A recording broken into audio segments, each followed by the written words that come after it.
మొత్తానికి అసెంబ్లీ సమావేశాలు ఇవాళ వాడివేడిగా జరగబోతున్నాయి. ఇప్పటికే ఎమ్మెల్యేలంతా కూడా ఎందుకు బీఆర్ఎస్ పార్టీ బహిష్కరించింది అసెంబ్లీని అంటూ ప్రశ్నిస్తున్నారు. సో ఈరోజు కృష్ణానది జలాలపైన అసెంబ్లీ సమావేశాలు జరగబోతున్నాయి. కృష్ణానది జలాలకు సంబంధించి ఉత్తమ్ కుమార్ రెడ్డి ప్రజెంటేషన్ ఇవ్వబోతున్నారు. సో కృష్ణానది జలాల విషయంలో అంటే పాలమూరు రంగారెడ్డి ఎత్తిపోతల ప్రాజెక్టుకి ఒకవేళ కృష్ణానది జలాల్లో అన్యాయం జరుగుతోందంటూ కూడా ఇప్పటికే కేసీఆర్ చేసినటువంటి ఆరోపణల నేపథ్యం దానిపైన క్లారిటీ ఇవ్వబోతోంది రాష్ట్ర ప్రభుత్వం. ఇక అదే విషయంలో రాష్ట్ర ప్రభుత్వం క్లారిటీ ఇచ్చిన తర్వాత మాజీ మంత్రి హరీష్ రావు కూడా తెలంగాణ భవన్లో ఈరోజు పీపీటీ ప్రెజెంటేషన్ ఇవ్వబోతున్నారు. అయితే ఏ టైం కన్నది ఇంకా కొంత క్లారిటీ రావాల్సినటువంటి అవసరం అయితే ఉంది. సో అసెంబ్లీలో ఇవాళ మధ్యాహ్నం 12 గంటలకి పవర్ పాయింట్ ప్రెజెంటేషన్ ఉండబోతోంది. సో ప్రభుత్వం ఎలా సిద్ధమైంది బీఆర్ఎస్ని ఎదుర్కోవడానికి అన్నది ఇక చూడాల్సినటువంటి అవసరం అయితే ఉంది.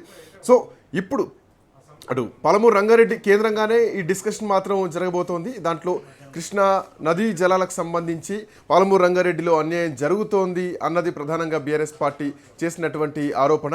సో అంశాన్ని బేస్ చేసుకొని ఇవాళ మంత్రి ఉత్తమ్ కుమార్ రెడ్డి మాట్లాడబోతున్నారు, పవర్ పాయింట్ ప్రజెంటేషన్ ఇవ్వబోతున్నారు. మోరోవర్ అధికార విపక్షాలకు అసెంబ్లీ వర్సెస్ తెలంగాణ భవన్ లాగా మారిపోయినటువంటి పరిస్థితి. అక్కడ పాయింట్ ఏంటంటే ఎందుకు కృష్ణానదీ జలాల విషయంలో సోర్స్ మార్చాల్సినటువంటి అవసరం ఏమొచ్చింది, ఎందుకు ఆ రోజు కేసీఆర్ సోర్స్ మార్చాల్సినటువంటి అవసరం వచ్చింది, జూరాల నుంచి నీటి లభ్యత ఉన్నా కానీ జూరాల నుంచి నీళ్లు తీసుకోకుండా శ్రీశైలం నుంచి తీసుకోవాల్సినటువంటి అవసరం ఏమొచ్చిందన్నది ప్రధానంగా ప్రభుత్వం ప్రశ్నిస్తున్నటువంటి అంశం.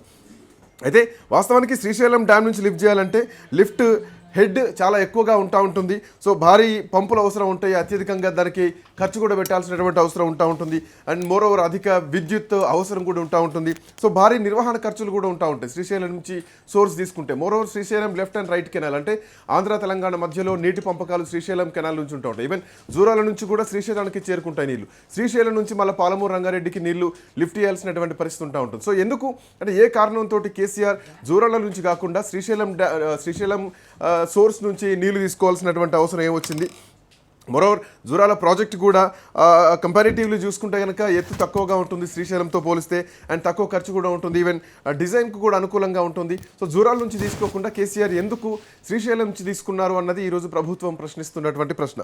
సో దానికి తోడు శ్రీశైలం అనేది ఉమ్మడి రాష్ట్రానికి ఉన్నటువంటి ప్రాజెక్టు, రెండు రాష్ట్రానికి హక్కులు ఉంటాయి. సో లెఫ్ట్ అండ్ రైట్ కెనాల్స్లో అటు ఆంధ్రప్రదేశ్కి వెళ్తూ ఉంటాయి, ఇటు నల్లగొండ జిల్లాకు కూడా నీళ్లు ట్రావెల్ అవుతూ ఉంటాయి. సో ఇట్లా నేపథ్యంలో జూరాల నుంచి కూడా నీళ్లు శ్రీశైలానికే వస్తూ ఉంటాయి. సో ఈ వచ్చినటువంటి క్రమంలో శ్రీశైలం నుంచి ఎందుకు తీసుకోవాల్సి వచ్చింది కేసీఆర్ అన్నదే ప్రధానంగా ఇక్కడ ప్రధానమైనటువంటి అంశంగా రాష్ట్ర ప్రభుత్వం మాట్లాడబోతోంది. మోరోవర్ చాలా రోజుల నుంచి కూడా జూరాల ప్రాజెక్టు వరద సమయంలోనే నీటి నిలువ ఎక్కువగా ఉంటుంది, నీటి ఫ్లో ఎక్కువగా ఉంటుంది. సో మిగతా అంటే నాన్ మన్సూన్ కాలంలో లిఫ్టింగ్ కష్టం ఉంటుంది. సో ఆ వరదను బేస్ చేసుకొని మనం ప్రాజెక్టులు కట్టలేము. సో రూపాయి ఖర్చు అయినా మంచిదే, అవసరమైతే శ్రీశైలం నుంచే తీసుకోవాలన్నది ఆ రోజు కేసీఆర్ చేసినటువంటి ఆలోచన. సో కొంతమంది బీఆర్ఎస్ పార్టీ వర్గాల నుంచి మాట్లాడితే కనుక సో కొంత బ్యాకప్ సోర్స్గానే శ్రీశైలాన్ని వాడుకున్నాం, ఎందుకంటే ఒక ప్రవాహం ఉంటుంది కాబట్టి జూరాల నుంచి తీసుకోవడం ఇబ్బంది అవుతూ ఉంటుంది, వరదల సమయంలోనే ఎక్కువగా ఉంటుంది అన్నది ప్రధానంగా ఉన్నటువంటి అంశం. సో ఆ విషయంలో మరి కృష్ణా బేసిన్ నీళ్ళ విషయంలో బీఆర్ఎస్ ఆ రోజు ఏం ఆలోచించింది అన్నది కూడా ఈరోజు హరీష్ రావు దానికి సంబంధించి ఒక స్పష్టత ఇచ్చేటువంటి అవకాశం అయితే ఉంది. సో ఇట్లాంటి నేపథ్యంలోనే ఈరోజు అసెంబ్లీ సమావేశాలు కూడా వాడివేడిగా జరగబోతున్నాయని చెప్పడంలో ఎట్లాంటి సందేహం లేదు. ఎందుకు డిజైన్ మార్చారు, అండ్ మోరోవర్ దీనివల్ల బీఆర్ఎస్కి ఏం జరిగింది, తెలంగాణకు సాగునీటి పరంగా ఎంత లాభం జరిగింది, ఎన్ని లక్షల ఎకరాలకు సాగునీరు అందింది, ఎంత బడ్జెట్ భారీ వ్యయం పడ్డది అన్నది కూడా ప్రధానంగా ఉన్నటువంటి అంశం. ఈవెన్ కృష్ణానదీ జలాల విషయంలో కూడా 811 టీఎంసీలు తెలంగాణకు రావాల్సినటువంటి వాటా, అందులో మరి ముఖ్యంగా 520 టీఎంసీలు ఏపీకి అయితే 200 పైచిలకు టీఎంసీలు తెలంగాణకు, 290 టీఎంసీలు. సో వీటిపైన ఎందుకు కేసీఆర్ సంతకం పెట్టాల్సి వచ్చింది, దీనివల్ల కూడా తెలంగాణకు నష్టం జరిగింది అన్నది కూడా పీపీటీ ప్రెజెంటేషన్ ద్వారా ఉత్తమ్ కుమార్ రెడ్డి ఇవ్వబోతున్నారు. అండ్ గత 2-3 రోజుల నుంచి కూడా దీనికి సంబంధించి నీళ్లకు సంబంధించినటువంటి అంశాన్ని ఉత్తమ్ ప్రిపేర్ అవుతున్నారు. తో పాటు వాళ్ళ ఎమ్మెల్యేలకు కూడా ప్రిపరేషన్ చేస్తున్నారు. సో నిన్న కూడా అసెంబ్లీలో ఈ కృష్ణా పరివాహక ప్రాంత ఎమ్మెల్యేలందరితో కూడా ఉత్తమ్ కుమార్ రెడ్డి వాళ్ళతో భేటీ అయ్యి మాట్లాడడం జరిగింది. పాలమూరు రంగారెడ్డి ఎత్తిపోతల పథకం 90% పూర్తి చేసినటువంటి బీఆర్ఎస్ పార్టీ తెలంగాణకు అన్యాయం చేసింది, ఇది ప్రాజెక్టు అధిక వ్యయంతో కూడింది, ఇందులో తెలంగాణకు అన్యాయమే జరిగిందన్నది పూర్తి స్థాయిలో ప్రభుత్వం చెప్తున్నటువంటి అంశం. సో అటు పాలమూరు రంగారెడ్డి విషయంలో అంచనాలు పెంచి మోరోవర్ ఇప్పటికే 27,000 కోట్ల రూపాయలు ఖర్చు చేస్తే దీనివల్ల ఎందుకు ఖర్చు పెట్టారు, అధిక వ్యయం పెట్టారు, మీరు లిఫ్ట్ అంటే గ్రావిటీ ఉన్న దగ్గర వదిలేసి మీరు శ్రీశైలం నుంచి తీసుకోవాల్సినటువంటి అవసరం ఏమొచ్చింది, ఇందువల్ల ప్రభుత్వానికి వచ్చినటువంటి నష్టం ఏంటి, ఇవన్నీ కూడా ఈరోజు ఉత్తమ్ కుమార్ రెడ్డి దీనిపైన ప్రస్తావించబోతున్నారు. మరోవర్ ఇంకా 7,000 కోట్ల రూపాయలు ఇప్పటికే కేటాయించి అది కూడా పనులు చేస్తున్నామని చెప్పేసి ప్రభుత్వం చెప్తోంది. బట్ ఇక్కడ ప్రభుత్వం నుంచి వస్తున్నటువంటి కామెంట్ మాత్రం ఒకటే, ఈ పరిస్థితుల్లో తెలంగాణకు అన్యాయం జరుగుతోంది.